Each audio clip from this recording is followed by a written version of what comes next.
poderosa. Julio, bienvenido. ¿Cómo estás? Saludos, Jorge. Siempre es un placer estar contigo. Sí, Julio, el programa ha estado hoy caliente. Primero con la vacuna del COVID-19, informaciones un tanto preocupantes de los CDCs. Sabes que hay amenazas ahora de nuevos cierres por razón de la nueva variante del COVID-19. Muchos están diciendo, pero estos cierres comenzaron como mismo comenzaron los cierres para las elecciones del año 2020, un año y algo antes de las elecciones. Estamos en el mismo escenario. Están hablando de cierres a un año y un poco más de las elecciones del 2024. Entonces la gente tiene temores de que se vuelva a repetir lo mismo y de que entonces nos fuercen al voto por correo y no hay otra alternativa y todo el mundo trancado en sus casas y aquello es tremendo. Ya Biden presentó 1.400 millones de dólares para Pfizer y Moderna para desarrollar nuevas vacunas y lo que ellos llaman el futuro de las vacunas. Dice Biden que está esperando por respuesta del Congreso. Vamos a ver qué pasa.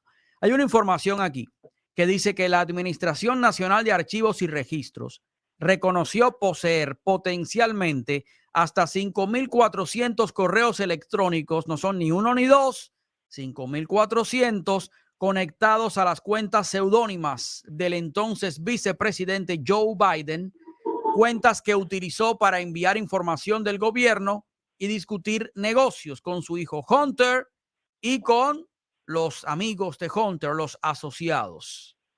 ¿Qué te parece a ti? Porque hay una demanda presentada por Southeastern Legal Foundation que presentó una demanda para obligar a la Administración Nacional de Archivos a entregar estos correos electrónicos. ¿Qué piensas tú?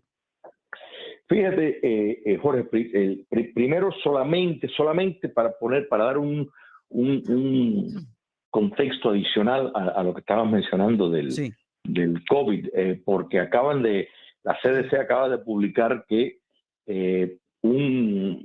las cifras de los muertos en el último mes de personas que entran con COVID, 99% de las muertes no es por COVID directamente, sino por otras cosas que no tienen que ver con el COVID. O sea, por otras complicaciones que ya la persona ha portado. O sea, y estamos hablando del CDC. Solamente lo digo dentro del gran reportaje que hiciste al respecto para realmente retornar lo que la evidencia empírica y verdadera nos dice y lo que nos dice la pseudociencia y lo que dicen los políticos que quieren utilizar una pandemia para ganar elecciones y para imponer el autoritarismo en el mundo, pero sobre todo en los Estados Unidos. Ahora, con respecto a ya contestarte directo lo que me preguntas, mira, Jorge, es clarísimo las implicaciones crasa de corrupción, de la utilización de la carrera política de Joe Biden para enriquecer a su familia. Entonces, del Departamento de Justicia, que es el órgano encargado de presentar los cargos, nadie debe de esperar, absolutamente nadie. El Departamento de Justicia en la actualidad es como decir la rama de justicia de Cuba comunista. O sea, es un órgano del poder político, punto, actual. No tiene nada que ver de autonomía, nada. Es igual que el FBI, igual que la CIA. No piensen, pensar que el Departamento de Justicia va a tomar cualquier medida que sea justo, es idílico. Y fíjate que todo lo vemos, o sea, cada vez nos enteramos de más y los vínculos y todo el engaño, el atropello a la justicia del Departamento de Justicia para promover una agenda política, para promover el autoritarismo en los Estados Unidos. Entonces, por supuesto que de eso no debemos esperar. Lo que sí, el curso que hay que seguir, el Congreso tiene que seguir teniendo audiencias, pero Jorge, es tiempo de que los fiscales en estados conservadores, los fiscales generales que son los abogados del Estado, presenten ante gran jurados evidencia que implica al régimen actual que está en el poder, que tienen la capacidad para hacer, porque algunos de estos crímenes pisaron territorio de los estados conservadores para iniciar cargos criminales contra la familia Biden. Eso sí lo pueden hacer. Lamentablemente no lo están haciendo, y eso es lo único que va a parar y ponerle freno a esta sublevación, a esta revolución, este intento para imponer de nuevo un régimen autoritario de monopartido en los Estados Unidos, teniendo la imagen de que hay una oposición leal, que sí, por supuesto, va a haber un partido republicano que va a ser siempre condescendiente con lo que ellos quieren hacer, pero ellos quieren eliminar toda una oposición verdadera y tener en efecto un PRI norteamericano acá, con una uniformidad tremendo, en cuanto a la ideología. Es tremendo. Mira, ¿para qué una persona quiere seudónimos si no es para ocultar información, si no es para conspirar? Estamos hablando de 5.400 correos electrónicos en los que Biden, cuando era vicepresidente, utilizó el seudónimo, y Biden ha dicho repetidas veces que él no estaba al tanto de los negocios de su hijo. Tengo que hacer una pausa. Mantente ahí. Cuando regresemos, hay varias opiniones que dicen que hay que ya hacerle un impeachment a Biden y que al Congreso no le va a quedar otra alternativa que hacerle el impeachment. En este sentido, Jim Jordan dice que él se va a mover en el tema del impeachment en septiembre. Septiembre es el mes próximo, en unos días. Todo eso lo analizaremos al regreso de la pausa comercial. Usted ya sabe, no cambia el dial porque esto pica y se extiende. Y me acompaña Julio Schilling para seguir conversando sobre todos estos temas. La información que tengo frente a mí, Julio, dice, relacionada con el impeachment a Biden, dice Jim Jordan, quien es el presidente del Comité Judicial de la Cámara de Representantes, republicano por Ohio. Él dice que la Cámara de Representantes probablemente avanzará hacia una investigación de juicio político contra el presidente Joe Biden cuando el Congreso se vuelva a reunir en septiembre. En su aparición en The Great America Show, Jordan le dijo al presentador Lou Dobbs que la creciente evidencia contra la familia Biden estaba empujando a la Cámara hacia una resolución para comenzar esa investigación. Dijo Jordan, creo que estamos muy cerca, Lou. Realmente lo creo. No me sorprendería en absoluto si tuviéramos esa resolución en septiembre en algún momento cuando volvamos al Congreso, volvamos a la sesión, tengamos esa resolución y tengamos una votación. Aquí hay algunos datos interesantes que pudieran aportarse en cuanto al impeachment. ¿Tú crees? Porque todo el mundo dice, bueno, yo también lo he dicho, la Cámara de Representantes está liderada por republicanos, el Senado por demócratas. Es la Cámara de Representantes la que presenta el caso en el Congreso y es el Senado el que vota, digamos que sería el jurado, y la Cámara de Representantes sería el fiscal. Entonces es el Senado el encargado de declarar culpable a un presidente o no, de hacerle el impeachment o no.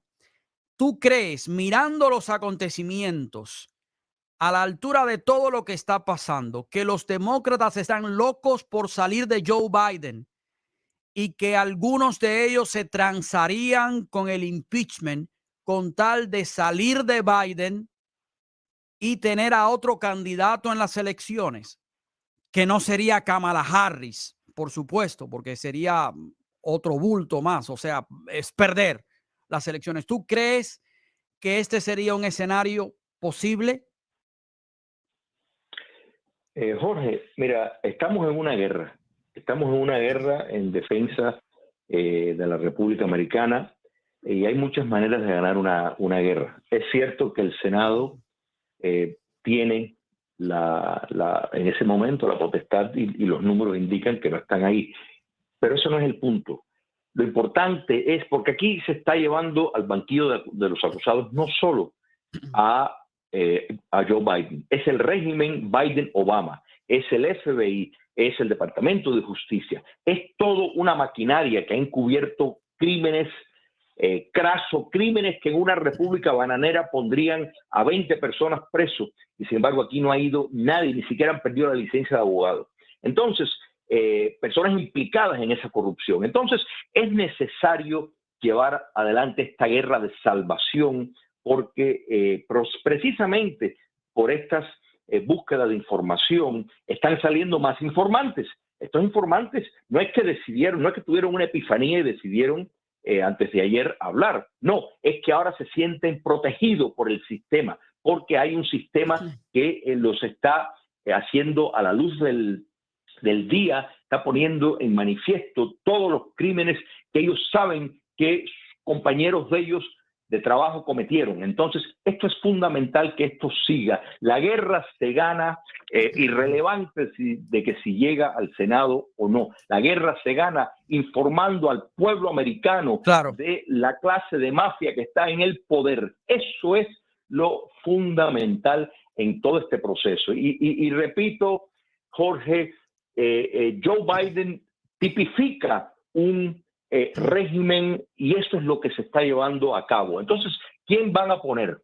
A Gavin Newsom. O sea, todos son, o sea, el Partido Demócrata hoy en día está totalmente controlado por el monstruo que creó Barack Obama. ¿Le van a dar la oportunidad a Robert Kennedy? Por supuesto que no.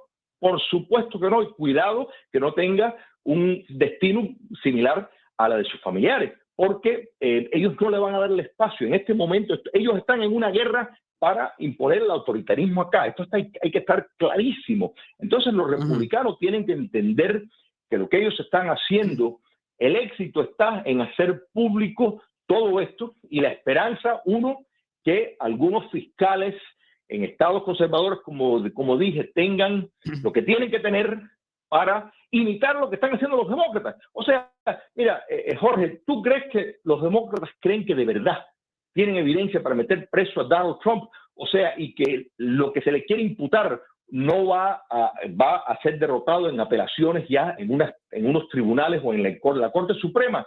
Eso no es lo que importa. Lo que ellos quieren es entorpecer. La guerra de ellos es obstaculizar el proceso, buscar cómo pueden amañar las elecciones. De eso estamos hablando. Esa es la guerra que están llevando a cabo. Ocupar, matar el reloj y tener a Trump ocupado en todas las cortes y complicarles a todos los otros republicanos que están en la contienda el proceso por la postura que van a tener, tratando de, y fíjate que todos los reportajes que estamos viendo de los medios industriales es para tratar de incitar de los otros candidatos una deslealtad hacia la acción que está contra Trump, que es una acción, repito, contra la República Americana. Trump es meramente la figura a la que lo están atacando. Es cierto. Mira, hay una información aquí muy interesante. Hay varias informaciones interesantes.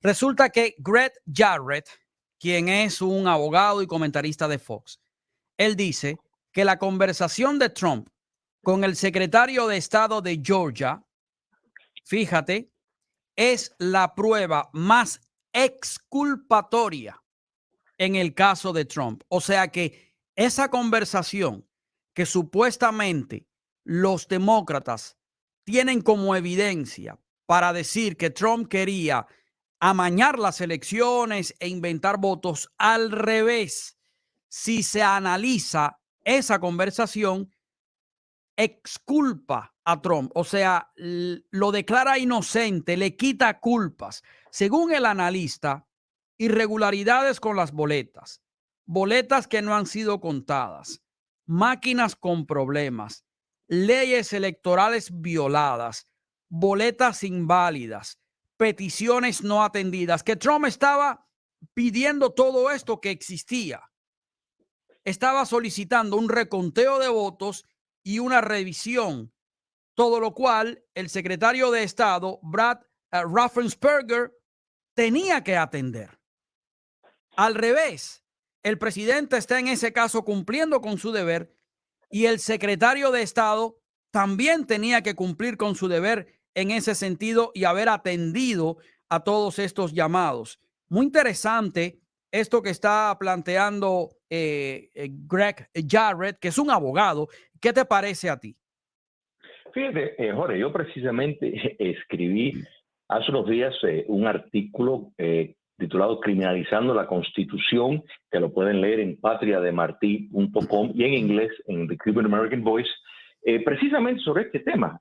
Esto, o sea, este juicio tal vez es como bueno, quitando el de la actriz porno, este es como el más absurdo porque el propio Alan Dershowitz dijo que en el año 2000 él representó a Al Gore y al Partido Demócrata y él hizo exactamente lo que estaba haciendo el equipo de Trump. Estaban presionando a los oficiales de la Florida a que buscaran errores en el sistema de votación porque era muy poco el margen. O sea, supuestamente, de acuerdo a las tablas que presentaron en Georgia, una diferencia de 11,000 votos, que no es nada tomando en cuenta las irregularidades que se reportaron. Y lo que nunca se hizo, y lo que estaba pidiendo correctamente el presidente Trump y su equipo, es una auditoría forénsica. En otras palabras, no es recontar votos que no servían, votos que corrompidos. Sí. Es una auditoría forénsica para ver la autenticidad de votos. Eso es parte del sistema. Eso se hizo en la Florida claramente en el año 2000, y es más, cada vez que ha habido en los Estados Unidos elecciones reñidas, no hay ni una vez, ni una sola vez que el partido o el candidato que haya perdido no haya ejercido semejantes tácticas, porque eso es legal, es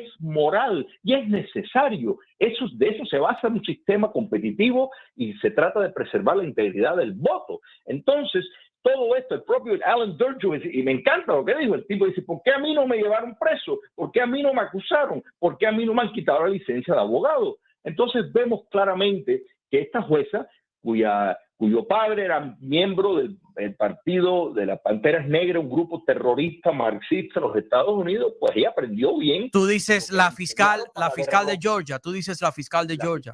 Correcto. Fannie Willis. Correcto. Y la intención de las Panteras Negras era derrocar al gobierno norteamericano para establecer un régimen socialista en los Estados Unidos. Ella, que según su propio testimonio, iba con el padre a todos los lugares y tenía una relación muy estrecha con el padre, aprendió bien del padre. O sea, lo lleva medularmente su odio a los Estados Unidos, y esto es parte, ella representa parte de esa guerra que, repito, no importa el resultado en una corte de apelación que pierda, lo que busca es entorpecer el proceso. Pero Greg Jarrett hizo un análisis clarísimo, como han hecho casi todos los abogados serios en los Estados Unidos. O sea, el sistema competitivo norteamericano más el factor del colegio electoral que le da votos del Estado, o sea, que tiene un peso extraordinario de determinados estados. No se trata de contar los votos de todo el mundo y simplemente sumar, sino hay que mirarlo de una forma estratégica, en el sentido de que cada estado y los votos que tiene para el colegio electoral es esencial, y Georgia era uno de esos estados. Entonces, lo que Trump hizo y su equipo es perfectamente legal. Pero lo que es increíble, Jorge, es que algunas de esas personas lo único que hicieron es, por favor, hazme favor y revisa eso bien. Sí. Y eso lo quieren decir. O sea, el señor Mark Meadows, por ejemplo, el que era el asesor de la Casa Blanca del presidente Trump, fue lo único que hizo. Entonces, la idea de eso es, bueno, ya usted puso presión con ejercer su posición. Pero si ese es el caso, entonces imagínate tú, hay que llevar un montón de gente que tendrían que estar presas. O sea, que aquí lo que estamos viendo, y esto es simplemente otra manifestación de no solo un doble estándar de la justicia, yo creo que eso ya es obvio, sino el claro intento de dar un golpe de Estado suave a la luz del día, utilizando el sistema legal que, repito, todas las condenas, Jorge, a los presos políticos en Cuba, en China, en todo el mundo van por un proceso legal, entre comillas, Sí. y que existen abogados de defensa y existe ese proceso. Así que no me vengan a decir que porque un jurado totalmente ideologizado, que es simplemente una extensión política del partido y el régimen que está en el poder, emite una decisión, y también el fenómeno del gran jurado, que es otro chiste. O sea, un cuerpo de personas de 16 a 23 individuos no tienen... Y además, sin juez, ese es el detalle, sin juez, tengo que irme a la pausa, Julio, después seguimos, mantente ahí, por favor. Sin juez, sin abogado de la defensa, solamente el fiscal. Pausa y venimos con más. Amigos, son las 5:39. Esto es lo que le dijo Greg Jarrett al programa de Sean Hannity, esto en Fox. Tengo a Julio Schilling. Julio, escucha esto, mira.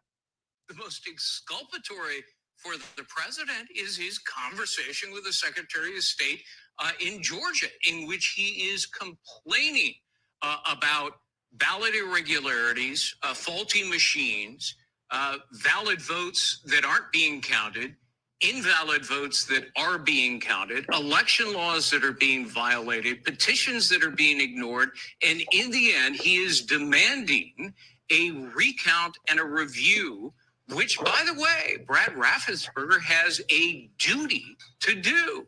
So he's asking him, do your duty. Excelente. Le está diciendo a Brad Raffensperger, haz tu trabajo, cumple con tu deber. Mira, antes de pasar con las líneas telefónicas, tengo una información aquí que dice que el abogado de Florida, Lawrence Kaplan, presentó una impugnación ante un tribunal federal a principios de esta semana, una demanda, argumentando que el expresidente Donald Trump, según él, no puede postularse para presidente debido a la enmienda 14. Kaplan señaló una cláusula en la enmienda que dice que aquellos que han participado en una insurrección o rebelión contra el gobierno no pueden ocupar cargos. La conclusión aquí es que el presidente Trump participó en una insurrección. Eso lo dice el señor Kaplan, no yo. Y también brindó ayuda y consuelo a otras personas que participaban en tales acciones dentro del significado claro de esos términos definidos en la sección 3 de la enmienda 14. Esto lo escribió Kaplan en la presentación citando el motín del Capitolio del 6 de enero del año 2021. Suponiendo que los registros públicos hasta la fecha sean exactos y no tengamos pruebas de lo contrario, Trump ya no es elegible para aspirar al cargo de presidente de los Estados Unidos ni de ningún otro estado de la Unión. Aquí hay algo que me preocupa mucho, Julio, y quisiera tu criterio. Aquí el señor Lawrence Kaplan ya está juzgando al presidente Trump cuando todo esto precisamente se está ventilando en corte, cuando el comité creado a imagen y semejanza de Nancy Pelosi no encontró pruebas de que Trump había participado en la insurrección. O sea que yo creo que esto se descarta por sí solo, pero hay que monitorearlo porque puede ser una especie de plan B o plan C para los demócratas. Pero quisiera tu opinión en un par de minutos para pasar con las llamadas. Adelante, Julio. Bueno, aquí se ha perdido todo pudor moral, porque no solo que ya lo juzgó, ya lo condenó, o sea, ya ha emitido un veredicto. Y es totalmente absurdo. Lo del 6 de enero no fue una rebelión en ningún sentido de la palabra, vamos a decir por eso. Porque si ese es el caso, entonces hay que meter preso a Joe Biden y a Kamala Harris por haber incitado la revolución, la sublevación marxista durante el verano de 2020. Tienen que estar presos porque ellos apoyaron a Black Lives Matter. Así que tienen que estar presos.